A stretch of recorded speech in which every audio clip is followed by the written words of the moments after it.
Les citoyens de Petite-Rivière-Saint-François, Baie-Saint-Paul et de toute la MRC de Charlevoix étaient conviés le 11 février dernier au pavillon Jacques-Saint-Gelais du Musée d'art contemporain de Baie-Saint-Paul pour la tenue d'une activité citoyenne dans le cadre du projet éolien des Neiges, secteur Charlevoix.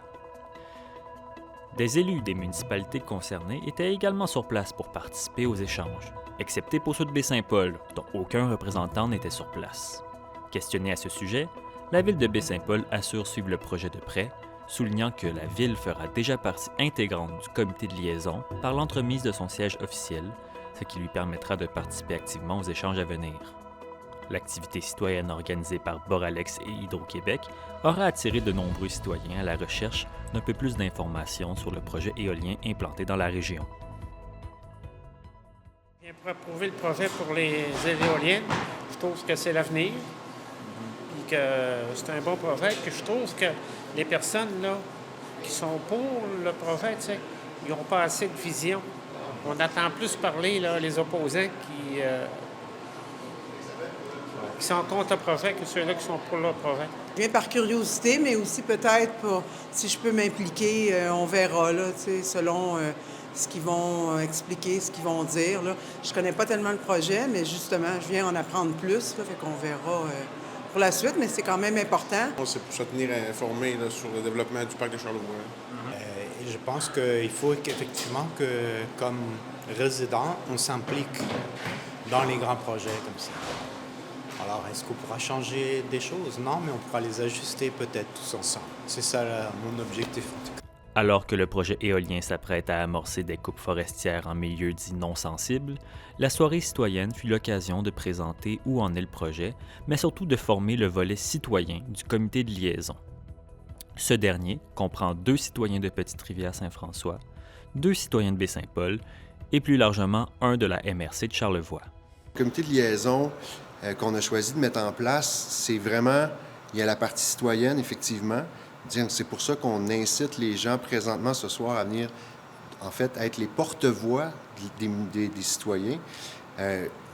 Ce qu'on s'attend de ces gens-là, c'est de nous ramener ce que le milieu entend, ce que le milieu veut parler.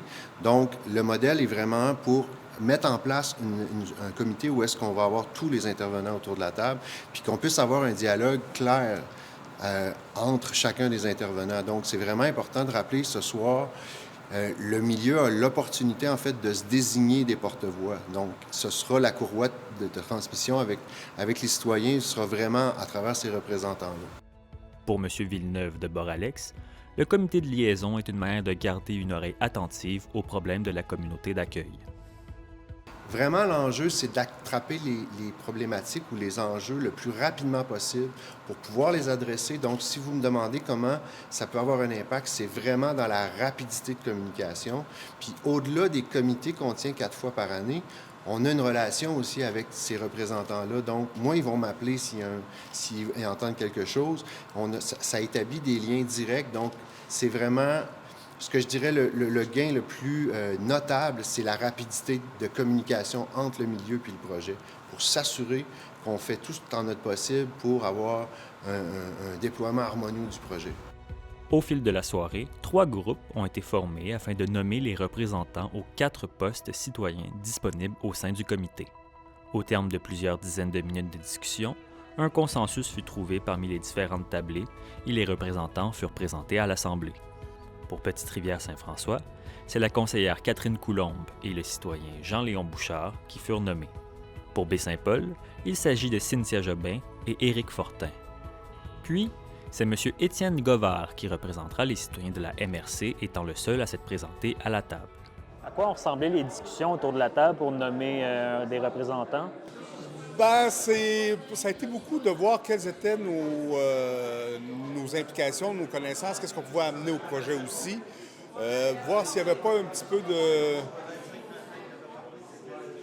comment on pourrait dire, conflit d'intérêts. Parce qu'il y a une personne, je me rappelle à la table, qui, lui, est entrepreneur pour le projet. Donc, il n'y avait pas nécessairement de conflit d'intérêts, mais c'est un questionnement qu'on s'est amené aussi. Est-ce que ça peut être des choses qui rentrent en ligne de compte? Je pense pas que ça aurait vraiment joué, mais je crois qu'avec l'implication que j'ai par rapport au comité citoyen, ça met déjà une partie de la captation de données du citoyen. Bien, j'ai déjà une infrastructure qui peut la prendre. Là, on est dans la phase où le projet est accepté, il faut décoller, mais il faut quand même avoir un suivi. Il faut quand même avoir une courroie de transmission entre le citoyen et le projet en tant que tel. Je pense que ce comité-là va faire qu'on va être bon pour avoir comme une courroie de transmission entre les deux. Malgré toute l'information dispensée au cours de la soirée par les initiateurs du projet, la nature même du comité en laisse certains un peu confus, se questionnant sur le réel pouvoir dont dispose un tel comité. Je suis peut-être très obtuse, mais je ne comprends pas du tout qu'est-ce que ce comité-là va faire, de quoi on va parler. Parler sur les signalements. On va prendre le temps de répondre à ça. Je comprends pas ça. C'est resté flou parce que le pouvoir de ce comité-là, il reste complètement, comment dire, discrétionnaire, si on peut dire. Il y a le seul pouvoir, c'est d'amener ça aux intervenants qui vont être eux aussi sur le comité, mais le suivi de ça, la responsabilité aussi des citoyens par rapport à ceux qui sont membres du comité, ça, je trouve, soit il n'y a pas de pouvoir, c'est un peu ça que je pense que j'ai compris, c'est que le pouvoir est extrêmement limité. Nul doute que le projet des Neiges continuera de soulever questionnements et inquiétudes. Reste à savoir si le comité de liaison arrivera effectivement à amener ses préoccupations aux oreilles des promoteurs.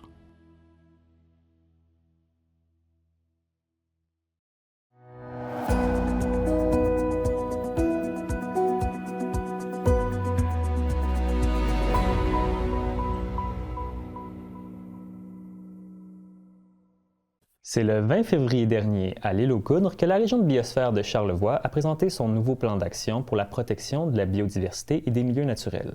On reçoit aujourd'hui Amélie Adam, de la région de la biosphère de Charlevoix, pour en parler. Amélie Adam, bonjour. Bonjour. Il y avait une bonne foule à votre présentation du plan d'action. Ça déplace les gens à la protection de l'environnement dans Charlevoix? Oui, effectivement, là, on a été assez satisfaits de la participation des acteurs, de la population. Là, on a tenu l'événement à l'île aux Coudres, comme tu mentionnais, donc c'était un peu un pari aussi de déplacer autant de gens à l'île, mais on est très satisfaits de la réponse des gens, de leur intérêt à venir se déplacer pour ça à l'île aux Coudres, justement. Là. Mm-hmm. Comme vous le disiez juste avant, là, il y a eu des petits problèmes de traversée, mais finalement, ça a quand même été une réussite, cet événement-là. Oui, on a une dizaine de personnes là, qui sont restées à quai quand la première traverse est partie, mais une deuxième traverse a pu être renvoyée. Là, donc, certaines personnes ont pu se joindre à nous un peu plus tard là, que le lancement. Donc, on était un peu victimes de la popularité de l'événement. Là. De combien de personnes on parle environ qui étaient là? On avait une 60aine d'inscriptions. Je pense qu'initialement, il y a une dizaine de personnes qui sont restées à quai, mais qui ont pu se joindre par la suite. Là, comme je faisais la présentation, je ne suis pas certaine des chiffres concrets là, des gens qui ont participé, mais la salle était assez pleine. Là, oui. Ce plan d'action-là, ça fait longtemps que vous travaillez dessus. On vous a déjà reçu en studio pour en parler. Là, il est présenté. Pouvez-vous nous guider un peu concrètement à quoi ça sert, ce plan d'action? C'est pour se projeter un peu dans le futur, guider nos actions? Exactement. Peut-être faire un petit retour là, sur la mise en contexte. On a amorcé cette démarche-là à l'automne 2023. La région de biosphère travaillait un peu moins en conservation là, les dernières années. Ça a été un retour en conservation à partir des années 2021-22 par un financement qu'on a reçu là, d'Environnement Changement Climatique Canada. Donc, pour travailler à augmenter les superficies d'aires protégées sur notre territoire, toutes les régions de biosphère du Canada ont reçu ce financement-là. Comme c'était un retour en conservation, on voulait s'assurer de travailler en cohérence, en concertation avec les acteurs qui travaillaient déjà en conservation sur le territoire. Je pense entre autres à l'organisme de bassin versant, Comité ZIP, Capital Nature, GEP, la CEPAC, etc. Là, il y a plusieurs acteurs de près ou de loin, là, même les MRC municipalités, les acteurs touristiques posent des actions là, en conservation aussi. Puis par notre nos rencontres avec ces acteurs-là, par des participations à des forums, on s'est rendu compte qu'il y avait ce besoin peut-être de structurer les actions en conservation à l'échelle de la région de Charlevoix. Donc, de venir s'assurer qu'on ne travaillait pas en double, que tous les milieux naturels étaient pris en considération, parce que certains organismes vont travailler sur des milieux précis. Leur mission est vraiment associée là, au milieu hydrique et humide, par exemple, pour l'OBV, l'estuaire, le fleuve pour le comité ZIP. Puis, il y avait certains milieux naturels qui étaient moins pris en charge ou dont on voulait assurer un certain suivi. Donc, ce plan-là a été élaboré là, suite à on voulait guider les actions pour la région de biosphère, l'équipe de la région de biosphère à l'interne, parce qu'on voulait pas que œuvrer en aire protégée. Notre mission est plus large, c'est l'arrimage entre l'utilisation du territoire et la protection de la biodiversité. Donc, on voulait guider nos actions plus largement, mais on voulait aussi s'assurer que ce soit fait là, justement en cohérence avec l'ensemble des actions posées par les autres partenaires du territoire. C'est un peu de prendre un peu de recul, de ramener tout le monde ensemble, puis de voir ce qui est fait, puis ce qu'on peut faire tous ensemble. Oui, de se donner une ligne directrice, là, mais pour l'ensemble des acteurs du territoire pour les 10 prochaines années. Justement, vous dites 10 prochaines années. Le plan que vous avez présenté là, s'intéresse aux 6 grands écosystèmes présents dans Charlevoix. Il y a un effort qui est fait ou un intérêt marqué pour l'éducation et la mobilisation populaire, si je ne me trompe pas, dans ce plan-là. Oui, on l'a divisé en 6 grands axes d'intervention, là, les piliers qui soutiennent la vision. Donc, il y a entre autres l'acquisition de connaissances, tout ce qui est sensibilisation, éducation, mobilisation, aussi de fournir des outils pour les acteurs, pour la population, pour réaliser des bonnes pratiques, là, mettre de l'avant des bonnes pratiques en conservation, en utilisation durable du territoire. On a aussi de la gouvernance, de la participation de l'ensemble des acteurs. Donc, j'ai peut-être manqué un des piliers, là, mais on touche à l'ensemble des axes d'intervention via ce plan-là. On a aussi une cible qu'on appelle plus commune, donc les actions qui se répétaient pour chacune des cibles, donc des milieux naturels, on les a mis conjointement là, dans une cible commune où justement on touche à de l'éducation, de la sensibilisation de la population, mais des acteurs précis aussi, là, certains propriétaires, certaines municipalités. Donc, c'est un grand plan qui touche l'ensemble de ces actions-là. Est-ce que c'est vous directement, la région de la biosphère, qui va faire cette sensibilisation-là, cette mobilisation-là, ou vous déléguez à différents organismes, notamment les organismes municipaux, régionaux? C'est un plan qui est porté pour l'ensemble de la désignation de la région de biosphère, donc pour l'ensemble du territoire de Charlevoix. Donc oui, il y a certaines actions qui sont portées par la région de biosphère, mais pas que. Là. L'objectif, c'est que ce soit pris en maître d'œuvre. Là, on a différents acteurs qui sont identifiés comme maîtres d'œuvre. Puis ces maîtres d'œuvre-là ont été identifiés via nos grandes phases de mobilisation des savoirs. On a vraiment travaillé en concertation pour élaborer ce plan-là. Donc c'est les participants là, qui ont ciblé, qui ont identifié, OK, bien, cette action de sensibilisation devrait être portée par, je pense pour la sensibilisation, par exemple, la guêpe. Donc non, c'est porté par plusieurs acteurs, par différents acteurs. C'est pas tout le monde qui est engagé encore. Ça, on pourra peut-être y revenir. Là, on a un programme engagé pour la biodiversité qui a été mis en place pour assurer le suivi du plan. Donc, on a certains acteurs. En ce moment, on a une dizaine d'acteurs qui sont engagés dans la réalisation de ce plan-là, mais on va poursuivre là, en allant chercher d'autres acteurs aussi. Oui, il y a des acteurs qui sont engagés. Il y en a d'autres qui sont ciblés, j'imagine. Oui. Est-ce que tous les acteurs, on va dire, là, gouvernementaux au niveau de la région, on va parler des municipalités, des MRC, est-ce que tous ces acteurs-là sont engagés? Les MRC, oui, pour certaines actions. Les municipalités ont été identifiées, donc ciblées pour la réalisation ou pour la mise en œuvre, mais on n'est pas encore allé à la rencontre de l'ensemble des municipalités, donc elles ne sont pas encore engagées officiellement, mais c'est ce qu'on souhaite à faire là, dans les prochains mois. Si on cherche à cibler, là, est-ce que les 2 plus grandes municipalités de la région, c'est-à-dire Baie-Saint-Paul, la Malbaie, est-ce que ces 2-là sont engagés déjà? Pas à l'heure actuelle, non, c'est ça. Il y avait des municipalités qui étaient présentes au lancement, mais on n'a pas encore fait des rencontres là, spécifiquement pour aller les engager. Donc à venir. Oui, à venir. En terminant, votre plan, c'est un plan qui est, bon, vous l'avez dit, sur 10 ans, c'est très ambitieux. Là, on peut voir des cibles de protection. Je peux penser là, à venir comme ça, 35 de la zone forestière qui serait protégée. On parle là, de cibles de diminution de perturbation. Comment des objectifs comme ça, qui sont très optimistes, peuvent cohabiter avec des visées plus développementales d'une région. Je vais prendre par exemple, avec Baie-Saint-Paul, Petite-Rivière-Saint-François, il y a le parc éolien des Neiges qui s'établit ici, qui va amener des perturbations. Comment un plan comme ça peut cohabiter avec ces visées-là? Bien, en fait, la mission de la région de biosphère, à la base, je le mentionnais, c'est pas de la protection sous cloche de verre. C'est, oui, la conservation de la biodiversité, mais en s'assurant que les populations, que les communautés locales se développent de façon prospère. Donc, on est pour une utilisation durable du territoire. Donc, c'est vraiment sur ça qu'on veut mettre l'action, l'emphase là, dans la réalisation de nos actions.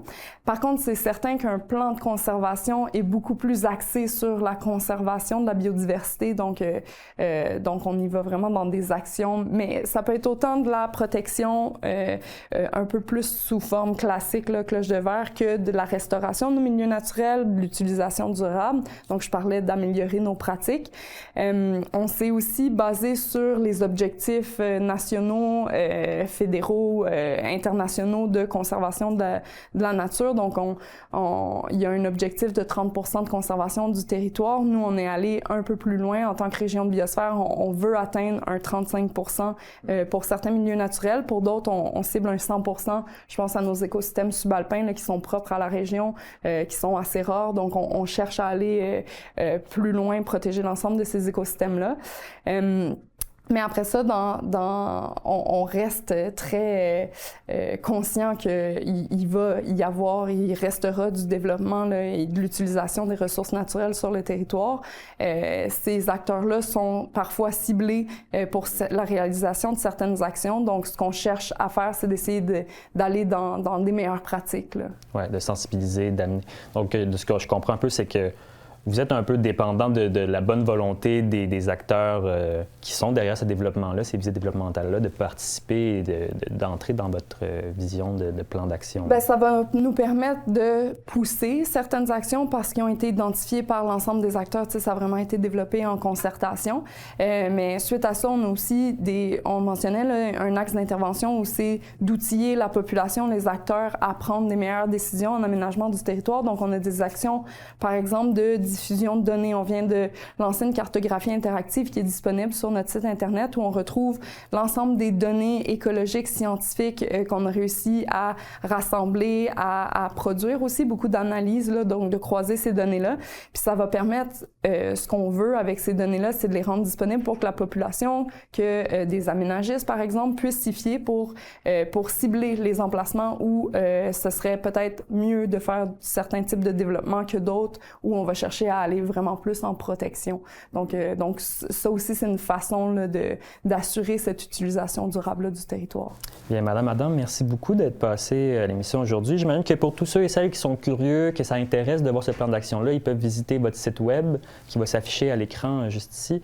Puis ils peuvent trouver toutes les informations nécessaires là-dessus. Oui, puis ils peuvent nous contacter aussi là, s'ils ont des questions ou veulent utiliser les informations là, de manière plus poussée. Là. On est disponible pour ça aussi. Bien, merci beaucoup. Merci.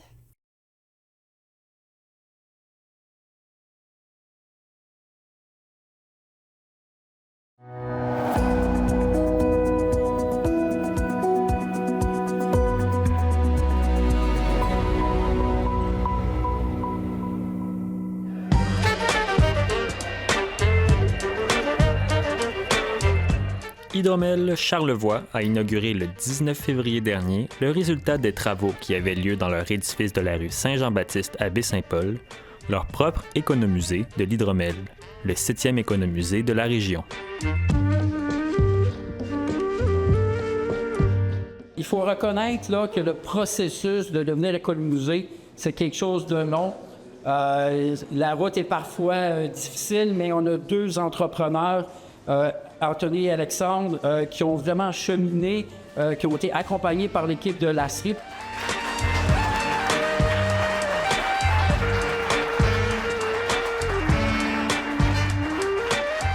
Alors ici, le savoir-faire artisanal, le respect du terroir et l'innovation se conjuguent pour offrir une expérience immersive et profondément ancrée dans Charlevoix. Alors, au nom de l'ASRI, je tiens à féliciter vous deux, artisans, Anthony et Alexandre. Nous avons fait confiance et d'avoir voulu joindre le réseau artisan-là.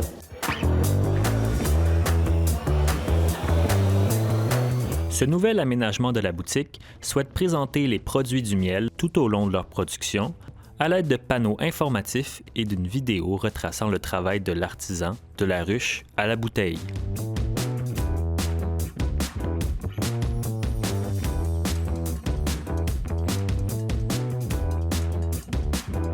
De l'eau, du miel, des levures. Donc les levures vont manger les sucres du miel, le transformer en alcool. C'est ça qui est fait ici dans les cuves.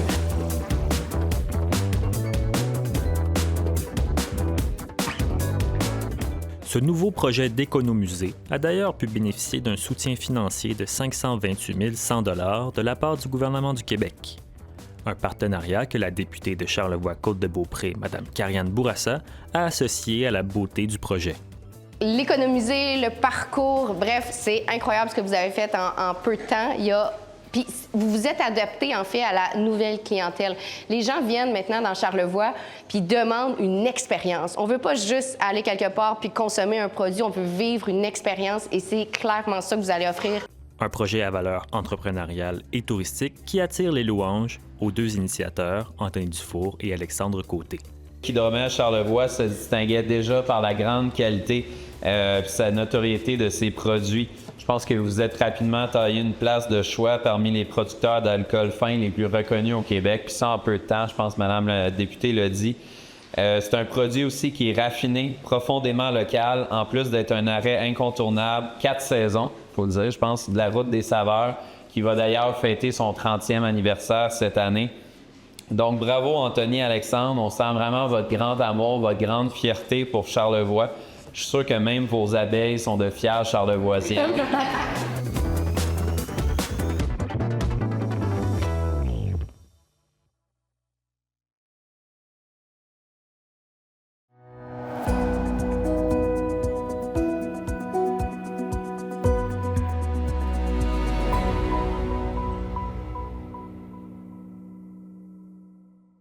C'est dans une période assez précaire pour la culture, où des musées de région comme le musée de Charlevoix se voient contraints de temporairement fermer pour se restructurer, que le musée d'art contemporain de Baie-Saint-Paul s'est livré à son annuel exercice de bilan.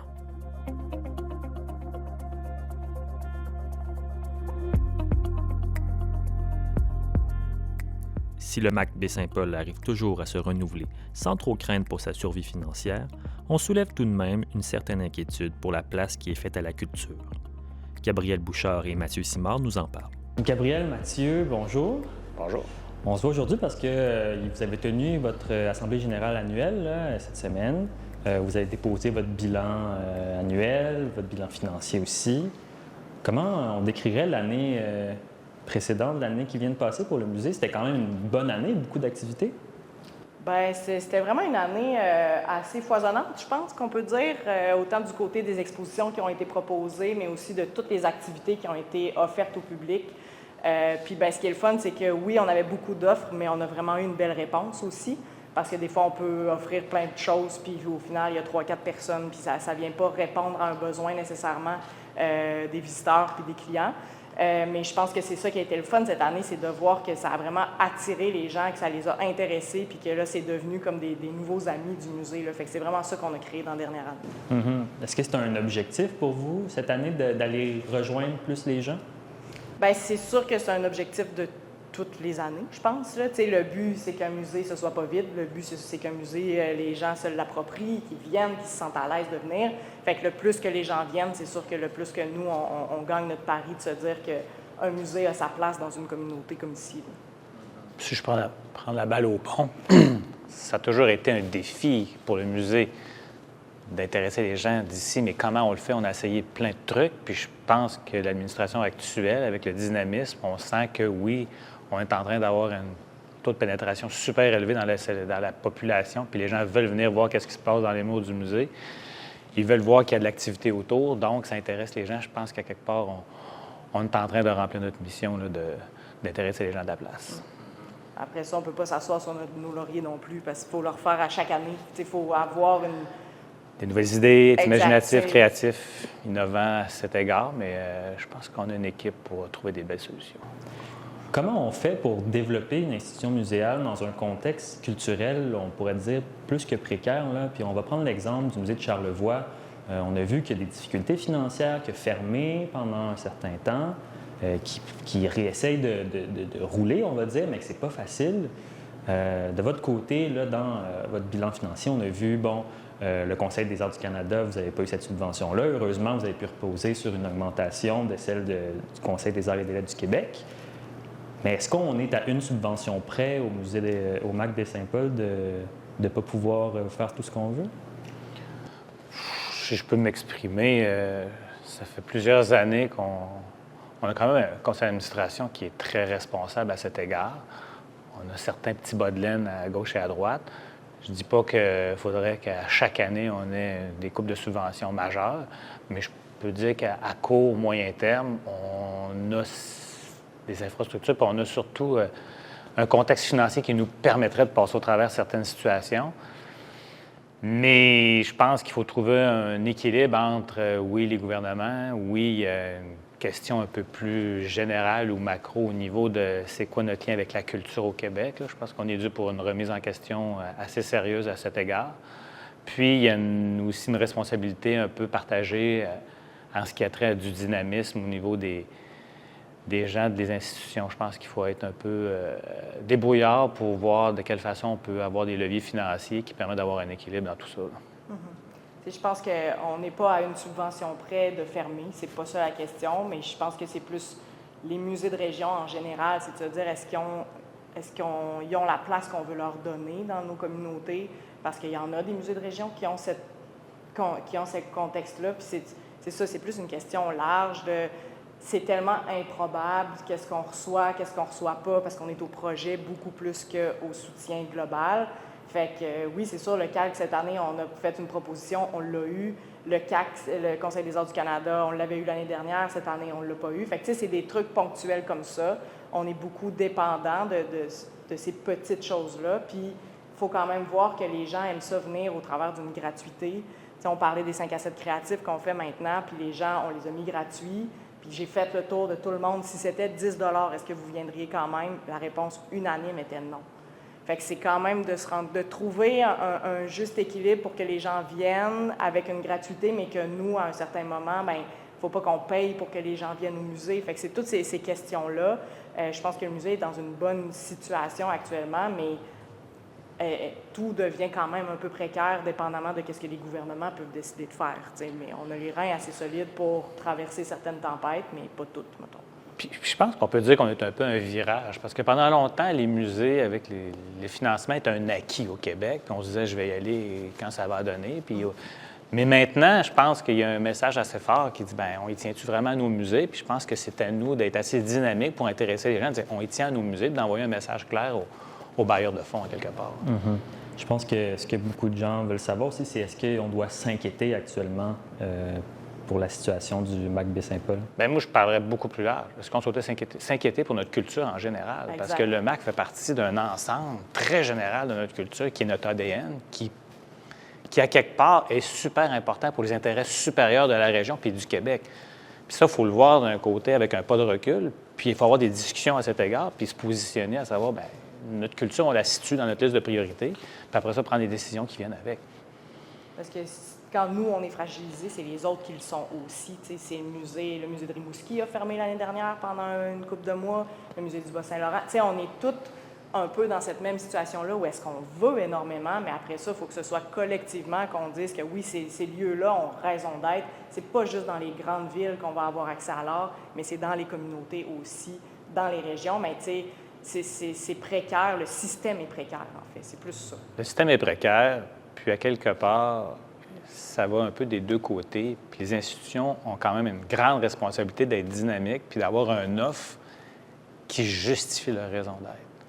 Fait que ça va. C'est pour ça que je veux dire, il ne faut pas que les gens pensent que les institutions muséales sont assis puis ils disent qu'il faudra avoir un surplus de subventions. C'est pas nécessairement ça.